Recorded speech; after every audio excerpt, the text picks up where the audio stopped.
তো আমার আল্লাহকে জিজ্ঞেস করলাম, আল্লাহ তোমার নিদর্শনগুলো কি কি? আল্লাহ বলছেন, এক হলো 4টা হারাম মাস আমার নিদর্শন। এরপরে তোমার নিদর্শন কি? বলে ওয়ালাল হাদিয়া, কোরবানির পশু হলো আল্লাহর নিদর্শন। আল্লাহ ওই আয়াতের মধ্যে বলতেছেন, ইয়া আইয়ুহাল্লাযীনা আমানু লা তুহিল্লু শাআইরাল্লাহ ওয়ালাশ শাহরাল হারামা ওয়ালাল হাদিয়া ওয়ালাল কালাইদা। হে ঈমানদার, তোমরা আল্লাহর নিদর্শনকে অবমাননা করিও না। আল্লাহর নিদর্শন হলো 4টা হারাম মাস, আল্লাহর নিদর্শন হলো কোরবানির পশু, আল্লাহর নিদর্শন হলো পশুর গলার রশিটাও। রশি কেন নিদর্শন হলো? বলে এই রশি অ্যাগ্রো ফার্মের পশুর গলার রশি না। এই রশি বিলের মধ্যে চড়তেছে ওই পশুর গলার রশি না। এই রশি আল্লাহর রাস্তায় যেই পশু কোরবান হয়ে যাবে, যেই পশুর রক্ত আল্লাহর জন্য জমিনে বয়ে যাবে, ওই পশুর গলায় থাকার কারণে ওই রশিটাও দামি হয়ে গেছে।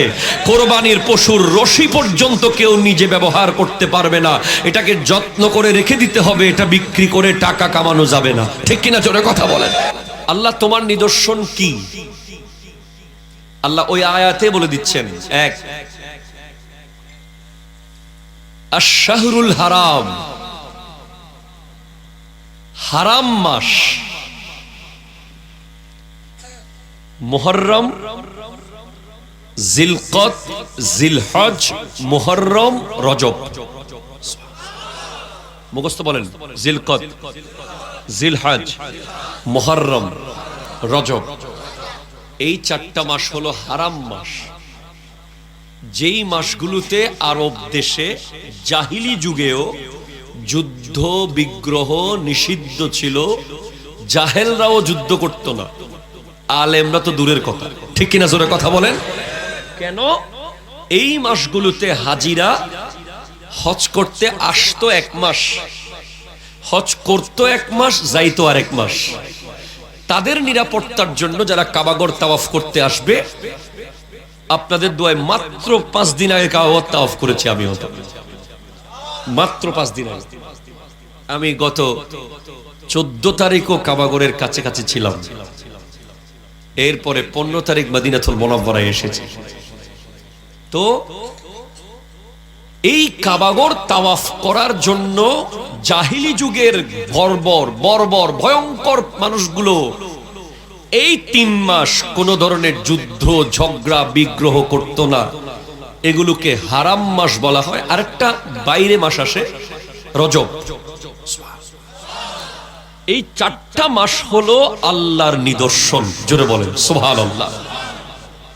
তাহলে আজকে আমরা যেই মাসে প্রবেশ করলাম, ওই মাসটার নাম কি? আরো জোরে কথা কয় না। জানতে হবে মুসলমান। You have to know the Islamic knowledge. আপনাকে জানতে হবে। আপনি tense, sentence, preposition, conjunction, verb, adverb জানলে হবে না। মুসলমান হিসেবে আপনাকে ইসলামিক নলেজ রাখতে হবে। ঠিক কিনা জোরে কথা বলেন। আজকে শাওয়াল মাস শুরু হয়েছে। Today is the first day of Shawwal. তার মানে হারাম মাসের একটা মাস শুরু হয়েছে। সরি, মুহররম, জিলকদ। আচ্ছা, আজকে শাওয়াল মাস। আজকের মাসের যে স্পেশালিটি, এই মাসটা হলো হারাম মাস না। এই মাসের স্পেশালিটি হচ্ছে এই মাস বিয়ের মাস। নবীজি এই মাসে শাদী করেছেন। জোরে বলেন না সুবহানাল্লাহ। এই মাসে শাদী করা সুন্নাহ। আমার যুবক ভাইয়েরা যারা এখনো বিয়ে করেন নাই, আল্লাহ তাআলা আজকের মাহফিলের ওসিলায় আমার যুবক ভাইদেরকে বিয়ে করার তৌফিক দান করুক। এই মাসের পরের মাস কিন্তু হারাম মাস, জিলকদ। ঠিক কিনা জোরে কথা বলেন। তো হারাম মাসে হারাম কাজ থেকে দূরে থাকতে হবে। অলরেডি আমরা 1 মাস প্রিপারেশন নিয়েছি রমজানে, মাঝখানে আরেকটা গ্যাপ শাওয়াল, এরপরে আবার জিলকদ আসতেছে, যেখানে যুদ্ধ বিগ্রহ গালাগালি মারামারি কাটাকাটি নিষিদ্ধ। জিলকদ, শাওয়াল, জিলকদ, জিলহজ। জিলহজে হলো কোরবান। আজকের টপিক হলো কোরবান। তাহলে আপনি বুঝলেন অসুবিধা হচ্ছে? তুফানে ভয় পাচ্ছ তুমি? আরে বেটা, একটু বাতাসে তুমি এত ভয় পেয়ে যাও। আপনারা কি ভয় পাচ্ছেন নাকি? প্যান্ডেল উড়ে গেলে কি আপনারা উড়ে যাবেন? আরে ভাই, আপনি দেখেন না বিশ্বের পরিস্থিতি। এখনো পর্যন্ত যে বাংলার মানুষ বসে প্যান্ডেলে ওয়াজ শুনতে পারতেছে।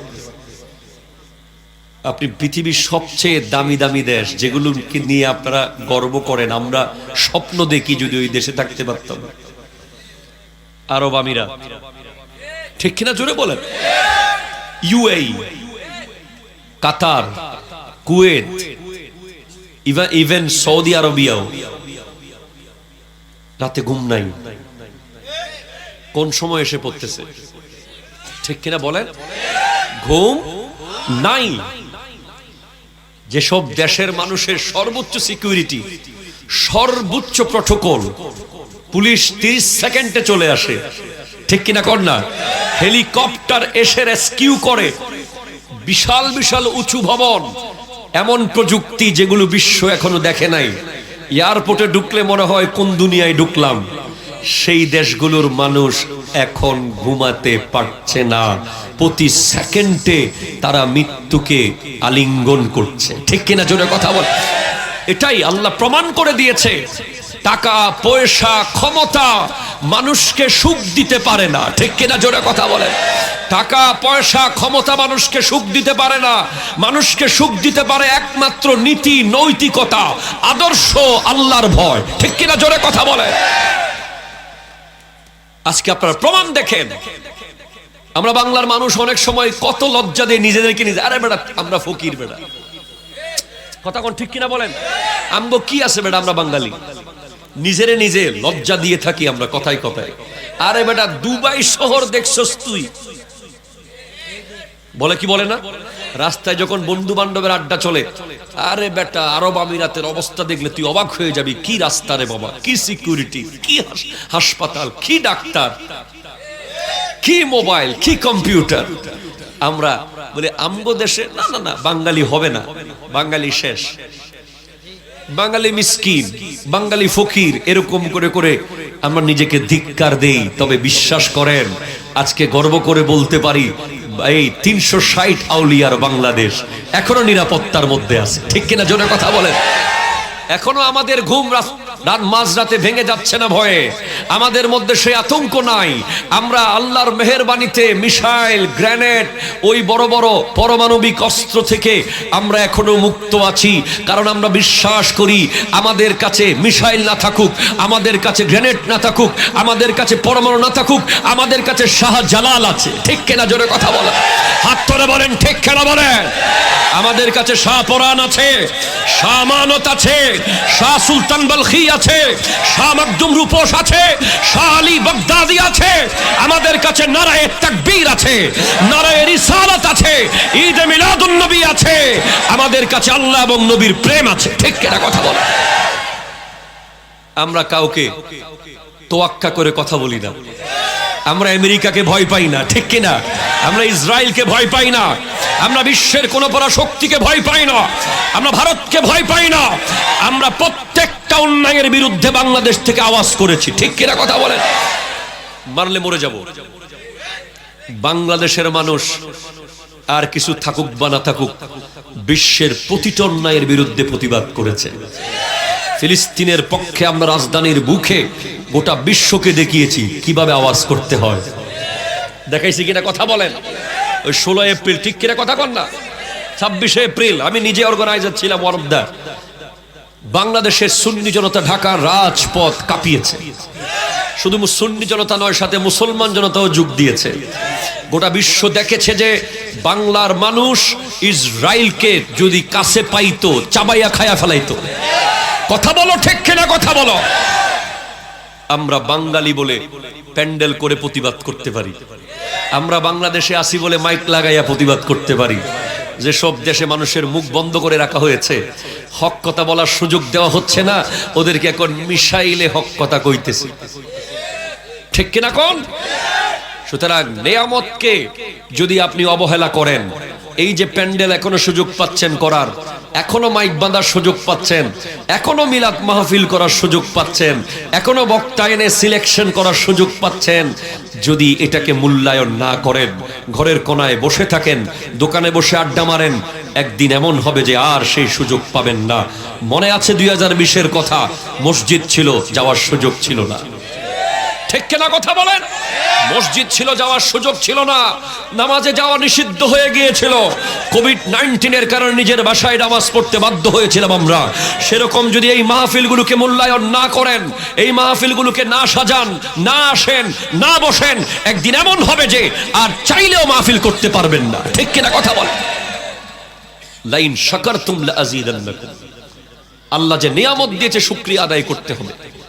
যেখানে আমি ছিলাম, আল্লাহর নিদর্শন হচ্ছে 4টা কি মাস, জোরে কয় না কি মাস? এগুলো কার নিদর্শন? এগুলোকে সম্মান করতে হবে কি হবে না? এরপর আল্লাহর নিদর্শন হলো কোরবানির পশু। ঠিক কিনা বলেন? কোরবানির পশুকে সম্মান করতে হবে কি হবে না? এরপর আল্লাহ নিদর্শন হলো কোরবানির পশুর গলার রশি।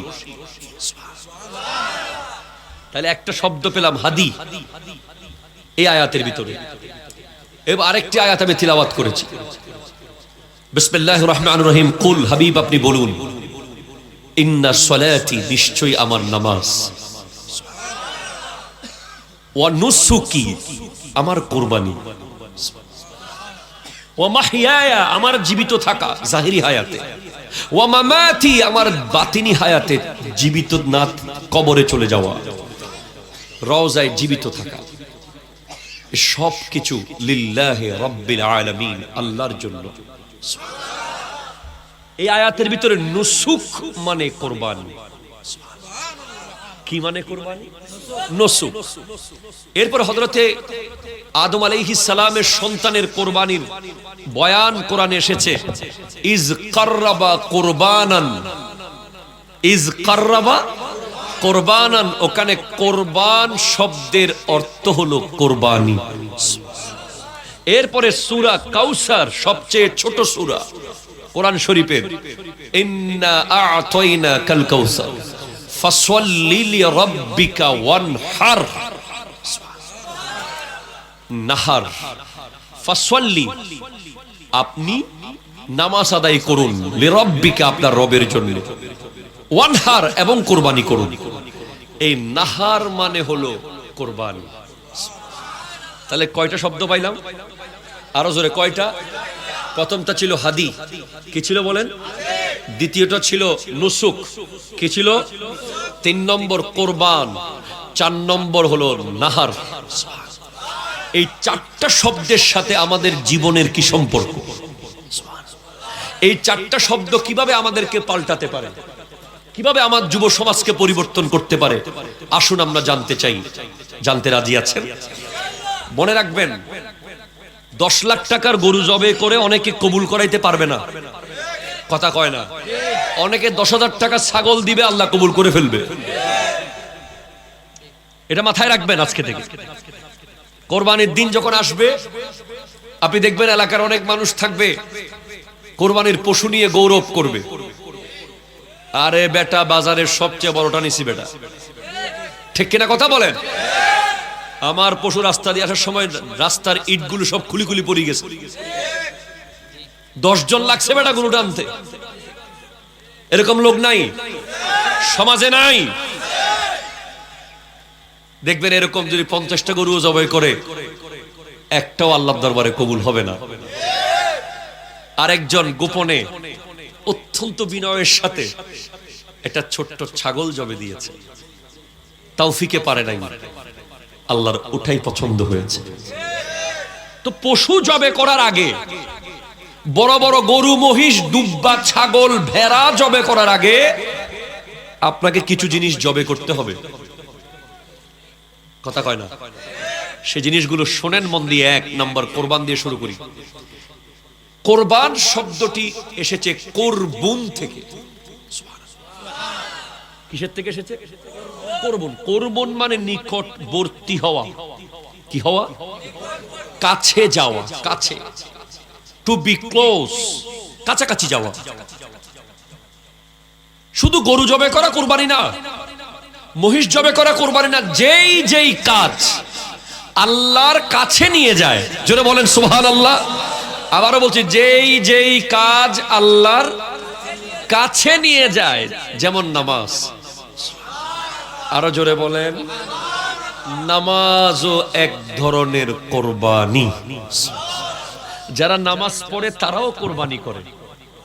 নামাজ একটা কোরবানি, নামাজ একটা কোরবানি, নামাজ একটা কোরবানি, জোরে বলেন সুবহানাল্লাহ। এরপর আল্লাহর জিকির করলে আল্লাহর কাছে যাওয়া যায়। জিকির, লা ইলাহা ইল্লাল্লাহ, ইল্লাল্লাহ, আল্লাহু, এই জিকিরগুলো আল্লাহর কাছে নিয়ে যায়। আল্লাহর জিকির করা একটা কোরবানি, জোরে বলেন সুবহানাল্লাহ। এরপরে কোরআন তিলাওয়াত করলে আল্লাহর কাছাকাছি যাওয়া যায়। কোরআন তিলাওয়াত করলে আল্লাহর কাছাকাছি যাওয়া যায়। কোরআন তিলাওয়াত হলো ওয়ান কাইন্ড অফ কোরবানি। তাহলে আজকের যুব সমাজ, খাদলার যুব সমাজ, জেনে রাখো, যেই যেই কাজ তোমাকে আল্লাহর কাছে নিয়ে যাবে, আল্লাহর নিকটবর্তী করবে, ওই প্রত্যেকটা কাজ কোরবানি, কোরবানি, কোরবানি। এরপরে কোরবান শব্দের অর্থ হলো তলোয়ারের খাপ। কিসের? সোর্ড, তলোয়ার চিনেন, যেটা দিয়ে কোপ দেওয়া হয়। তলোয়ার রাখার জন্য এখানে কি আছে? একটা প্যাকেট আছে না, একটা যোদ্ধাদের কাবার। ওই কাবারটাকে বলা হয় কোরবান আরবিতে। আরো জোরে। তো ওই তলোয়ারের কাবারের সাথে আমাদের কোরবানির কি সম্পর্ক? বলে, তলোয়ার যখন বাইরে থাকে, কোথায় থাকে? তখন তার মধ্যে প্রচুর অহংকার থাকে। আমি এখন কেটে ফেলবো। তলোয়ার যখন এভাবে নড়তে থাকে আকাশে, একজন বীর যোদ্ধা, ওই তোমরা যে দেখো আর্তুগুল গাজী, বড় বড় যোদ্ধারা যে তলোয়ার যখন এভাবে নাড়ায়, তখন তার মধ্যে একটা আলাদা ভাবছাপ থাকে। যেভাবে AK-47, কথা কয় না, ঠিক কিনা জোরে বলেন, MK-16 রাইফেল, LG রিভলভার যার হাতে আছে তার আশেপাশে যাওয়া যায়। সেইভাবে তলোয়ার যার হাতে থাকে, এটা যদি বাইরে থাকে তখন তার আশেপাশে যাওয়া যাবে না। একটা ভয়ঙ্কর অহংকার তার মধ্যে কাজ করে। আর তলোয়ার যখন ভিতরে ঢুকে যায়, কোথায়? কিসের ভিতর? কাবারের ভিতরে ঢুকে যায়, তখন তলোয়ার বুঝাতে চায় যে আমি আমার শৌর্য, বীর্য, অহংকার, পাওয়ার, ক্ষমতা সব কিছু লুকিয়ে ফেললাম, সব কিছু বিলীন করে দিলাম। সেইভাবে একজন যুবক যেদিন নিশ্চিত করতে পারবে আমার ক্ষমতা থাকার পরেও আমি ক্ষমতা দেখাচ্ছি না, আমার বাহুবল থাকার পরেও ঘুষি মারছি না, আমার চোয়ার দেওয়ার পাওয়ার থাকার পরেও চোয়ার দিচ্ছি না, আমার 20 জন বন্ধু বাইক নিয়ে আসতে পারে, দেখাচ্ছি না, আমি অমুক এমপির সাথে থাকি, দেখাচ্ছি না, আমি অমুক মন্ত্রীর PS হয়েছি, দেখাচ্ছি না, আমি অমুক নেতার পাশে থাকি, দেখাচ্ছি না, আমার বাবার অত পয়সা আছে, দেখাচ্ছি না, আমার অত টাকা আছে, দেখাচ্ছি না, আমার অত লেখাপড়া আছে, দেখাচ্ছি না। নিজের সমস্ত অহংকারকে, যেভাবে তলোয়ার তার ক্ষমতাকে কবরে ঢুকিয়ে ফেলেছে, সেভাবে যেদিন মুসলমান নিজের পাওয়ার ক্ষমতাকে বিলীন করে দিয়ে সাধারণ মানুষের কাতারে আসতে পারবে, সেদিন সবচেয়ে বড় কোরবানি সে করল। চিৎকার দিয়ে বলেন না সুবহানাল্লাহ বলেন। আপনাকে বুঝতে হবে, প্লিজ কনসেন্ট্রেট। আপনি 20 লাখ টাকার গরু জবে করা কোরবানি না, নিজেকে মাটির সাথে মিশাতে পারা কোরবানি। ঠিক কিনা বলেন? আজকে সমাজের যুবকদেরকে দেখেন আপনি, আমাদের বর্তমান প্রজন্মের মধ্যে একটা ভয়ঙ্কর একটা ভাবসাব এসে গেছে। কিছু কইলেই কয় দেখমু, চল জামু, চল ধর্মু। ঠিক কিনা বলেন? প্রতিশোধ, প্রতিশোধ, প্রতিশোধ। ডায়লগ এসেছে, এই দিন দিন নয়, আরো দিন আছে। একবার আয়ালই কথা কোন আছে না নাই? কথা বলেন। এগুলোর সাথে ইসলামের কোনো সম্পর্ক নাই। ইসলাম হলো ওই ধর্ম, যেই ধর্মে ক্ষমতা যে দেখাবে না তাকে আল্লাহ ক্ষমতা বেশি দেবে। যে ক্ষমতা পাওয়ার পরে অহংকারী হয়ে যাবে, যে পাওয়ার পরে অহংকারী হয়ে যাবে, যার টাকা হওয়ার পরে অহংকারী হয়ে যাবে, গরিবদের সাথে কথাবার্তা বলা বন্ধ করে দেবে, আপন আত্মীয় স্বজনকে আর চিনবে না, জমিনে পা পড়বে না, সে 50 কোটি টাকার কোরবানির গরু জবে করলেও তার কোরবানি আল্লাহর দরবারে কবুল হবে না। হাত তুলে বলো ঠিক কিনা, আরো জোরে বলো ঠিক কিনা বলো। First of all, you have to be soil, মাটি হয়ে যেতে হবে। তাহলে আজকের লেসন কোরবান, এই কোরবান শব্দ আমাদের জীবনে কি শিক্ষা দেয়? তলোয়ারের খাপ। তলোয়ার বলছে আমি ঢুকে গেলাম প্যাকেটে, আমি বিলীন হয়ে গেলাম, আমার দেখানোর আর কিছু, আমাকে দিয়ে এখন আর কিচ্ছু হবে না, আমি প্যাকেটের ভিতরে লুকিয়ে গিয়েছি। সেইভাবে আপনার যত অ্যাচিভমেন্ট আল্লাহ দিয়েছে এগুলোকে আপনি আজকে থেকে মিসইউজ করবেন না। আপনি এমএ পাস, ঠিক আছে, আপনি একজন ক্লাস 2 পাস লোকের সামনে এমএ পাস গিরি দেখাবেন না, ঠিক কিনা কথা জোরে বলেন। আপনি একজন ডাক্তার, এজন্য আপনি একজন ওষুধের দোকানদারের সামনে ভাবসাব দেখাবেন না। আছে না আমাদের দেশে অনেকে, আরে বেটা এতে কি জানে, কি বলে, এই আপনার সাথে আমার ওয়াজ মিলে যাচ্ছে। মনে রাখবেন আমার যুবক ভাই, হাদিস শুনেন প্লিজ, কনসেন্ট্রেট। যেই ব্যক্তি কিয়ামতের মাঠে সরাসরি জান্নাতে যেতে চায়, তার জন্য একটা আমল হলো সে যেন ধনী গরিব উভয় অবস্থায় একই রকম থাকে। এক সময় সবার সাথে বসে পান্তা ভাত খাইছে, এখন বেনসন খায়, ঠিক কিনা কথা জোরে বলেন না। বেনসন খায় তো খায়, পায়ের উপর পা তুলে খায়। চায়ের দোকানের বাইরের টেবিলটাতে এক পা ডান দিকে আর এক পা বাম দিকে দিয়ে খায়। ডানে বামে চাচা আছে না জ্যাঠা আছে দেখে না। এক সময় দেখবেন বেনসন তার জীবনের টেনশনের কারণ হয়ে গেছে। এজন্য অহংকার হলো আল্লাহর চাদর, এটা কোনোদিন করা যাবে না। আল্লাহ আপনাকে দিতে থাকবে, দিতে থাকবে, দিতে থাকবে। যত বেশি টাকা হবে বুঝবেন তত বেশি পরীক্ষা শুরু হয়েছে। যত বেশি ক্ষমতা বুঝবেন তত পরীক্ষায় আপনি ঢুকতেছেন। যার টাকা নাই তার পরীক্ষাও নাই, যার ক্ষমতা নাই তার পরীক্ষাও, যার পরীক্ষা, যার টাকা বেশি, ক্ষমতা বেশি, জনবল বেশি, সন্তান বেশি। অনেকে সন্তানের বড়াই করে, 4-5টা সন্তান থাকলে একই সাইজের কয় আমগো ফলা বলে কইয়া দিমু কোনো। অনেক বাবারা আছে সন্তানের বড়াই করে, ঠিক কিনা জোরে কথা বলেন। ওই ভোলার লঞ্চ দেখেছেন তো গতকাল, এক যুবকের শরীরের অর্ধেক চলে গেছে। আজকের দিনে আপনি দেখেন, আপনি ইরানে গিয়ে দেখেন, আপনি আরো অসংখ্য দেশগুলোতে গিয়ে দেখেন কত যুবক চার দোকানে বসে চা খাচ্ছে, বার্গার আর স্যান্ডউইচ নিচ্ছে, মিসাইল এসে পুরো বিল্ডিং সহ ঢুকে গেছে। এই পৃথিবীতে অহংকার করার মতো কোনো সুযোগ নাই। কোন সময় কোত্থেকে কি এসে যাবে কেউ জানে না। এজন্য ভাইজান, ঈদুল আজহার গরু জবাই করার আগে নিজের অহংকারের পশুটাকে জবাই করার দরকার আছে। কথা বলেন ঠিক কিনা? মাটির মানুষ হয়ে যান। আমার লাইফে আমি অহংকার ব্যাপারে অনেক বক্তব্য দিয়েছি। একটা বক্তব্য শোনেন। গত বছরের আগের বছর যে এসেছিলাম আপনাদের, গত বছর এসেছিলাম, তখন বলেছিলাম কিনা আমার মনে নেই, মিশরের একজন বিশ্ববিখ্যাত মুফাসসির যার নাম ইমাম শারাবি, বদ্দা সুবহানাল্লাহ হন্নাবাজি বদ্দাই ক্যাঙ্গুরি যাইম সিটাং আই টেনশনত আছি ওনারা নামাইতে লাগবে না লগে নামাতি লইব না বাজি কেন মাতন না বাজি। শেখ শারাবি, তাফসীরে শারাবির লেখক, উনি এত বড় ইমাম, এত বড় আলেম যে মিশরের কায়রো ইউনিভার্সিটিতে একটা কম্পিটিশন হয়েছে কম্পারেটিভ রিলিজিয়নের ব্যাপারে। ইহুদি ধর্ম আর মুসলমান ধর্ম, দুই ধর্মের মধ্যে বক্তব্য হবে, ডিবেট হবে, কোন ধর্ম সেরা এটা প্রমাণ করতে হবে দুই দলকে। ইহুদিদের যারা বড় বড় জ্ঞানীরা আসছে, ওদেরকে হারিয়ে দিয়েছে মিশরের শেখ শারাবি।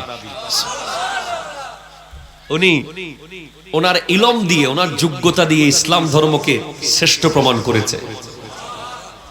যেই মাত্র প্রমাণ করেছে উনি, আশেপাশের সমস্ত লোকজন ওনাকে কাঁধের উপর তুলে নিয়েছে, তাকবীর দিচ্ছে, বলে আনতা কবীর, আনতা মুহাক্কিক, আনতা মুআল্লিম, আনতা মুআল্লিমুল আকবার, এভাবে করে যখন স্লোগান দিচ্ছে, শেখ শারাবি হঠাৎ লাফ দিয়ে দৌড়ে গিয়ে ড্রাইভারকে ডাকে নাই, নিজে গাড়ি ড্রাইভ করে চলে গেছে মিশরের সরকারি বাথরুমে। যাওয়ার পর বাথরুমের ভিতরে ঢুকে দরজা বন্ধ করে দিয়েছে। ঘন্টার পর ঘন্টা দরজা খোলে না। অনেক চেষ্টা করা হয়েছিল দরজাটা খোলার জন্য।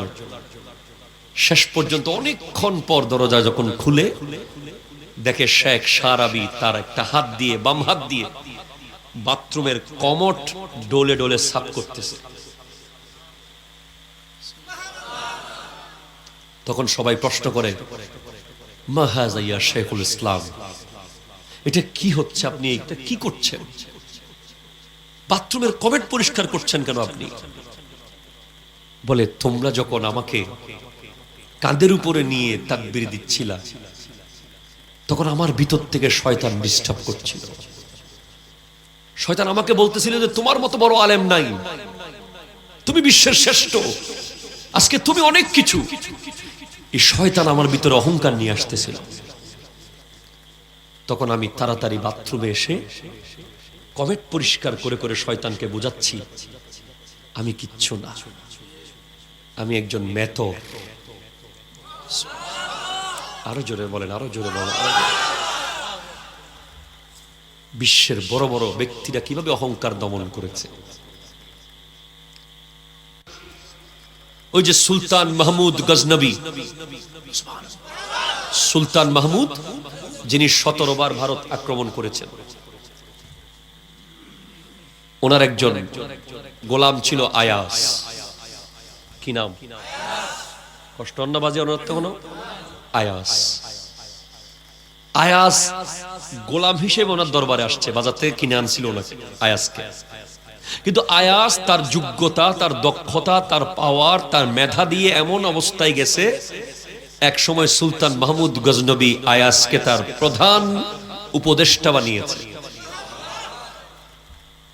এখন মানুষ সুলতান মাহমুদ গজনবীকে প্রতিদিন বিচার দেয় আয়াজের বিরুদ্ধে, বলে আয়াজ একটা চোর। কি বলো, কেন? বলে প্রতিদিন রাতে আয়াজ একটা রুমে গিয়ে একটা সিন্দুকের মধ্যে আপনার সম্পদগুলো রেখে চলে আসে, আপনি তো জানেন না। বলে কি বলো? অনেকদিন বিশ্বাস করে নাই। একদিন সুলতান মাহমুদ গজনবী আয়াজের পিছে পিছে গেল রাতে, গভীর রাতে সবাই ঘুমানোর পর আয়াজ একটা কামরায় যায়, আজকে কি করে আমি দেখব। যখন গেল দেখে যে আয়াজ একটা সিন্দুক খুলছে। সিন্দুক খোলার পর কান্না করছে, সিন্দুকের দিকে তাকিয়ে তাকিয়ে। সুলতান মাহমুদ গজনবী ভিতরে ঢুকলেন, আয়াজ এগুলো কি, কি করছো তুমি? সে হতচকিত হয়ে বলে, হুজুর আপনি এখানে? বলে হ্যাঁ আমি এখানে। তোমার এখানে কি কারণ, কাহিনী বলো। বলে হুজুর এই সিন্দুকের ভিতরে যে কাপড় দেখছেন ছেঁড়া ফাটা, এগুলো হচ্ছে আমার প্রথম দিনের কাপড়। যেদিন আমি আপনার দরবারে গোলাম হয়ে এসেছিলাম, এগুলো সেই দিনের কাপড় আমি রেখে দিয়েছি। আমি প্রতিদিন রাতে এসে এই কাপড়গুলো দেখি ঘুমানোর আগে, কারণ আজকে আপনি আমাকে প্রধান উপদেষ্টা বানিয়েছেন, গোটা রাজ্যের মূল জায়গায় নিয়ে গেছেন, যাতে আমার ভিতরে আমি যে গোলাম ছিলাম এ কথা যেন আমি ভুলে না যাই। আমি যেন মনে রাখি যে আমি গোলাম, আমি গোলাম, আমি গোলাম, আমি মুনিব নই। আমার ভিতরে যেন অহংকার না আসে, এজন্য আমি প্রতিদিন এসে আমার কাপড়গুলো দেখি।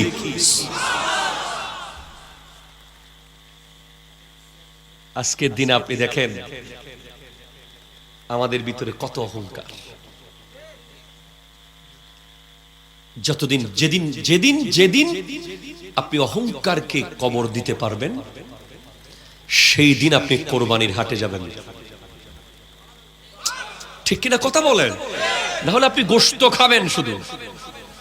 গোশত বাজারে পাওয়া যায়, গোশত বাজারে পাওয়া যায়।